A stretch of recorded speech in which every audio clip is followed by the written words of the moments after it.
22e et dernière étape du Tour de France 1968, le contre-la-montre de 55,2 km entre Melun et Paris avec 3 petites difficultés sur le parcours. Fini l'arrivée au Parc des Princes, place à une arrivée au Bois de Vincennes au Vélodrome de la Cipale. On avait 4 coureurs au départ qui pouvaient viser la victoire finale sur ce Tour de France. Herman van Springel, le Belge, maillot jaune depuis 4 jours. L'Espagnol Gregorio San Miguel à 12 secondes, lui on peut oublier, c'est un grimpeur. Jan Jensen, le Néerlandais, à 16 secondes. Et l'Italien Franco Bitozzi à 58 secondes, mais l'Italien est également un grimpeur.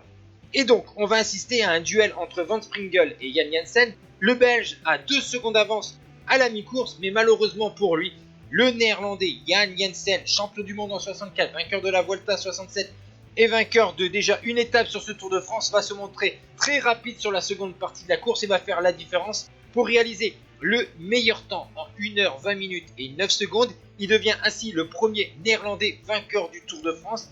La deuxième place de l'étape revient donc à Herman van Springel, 6e en 66 à 54 secondes.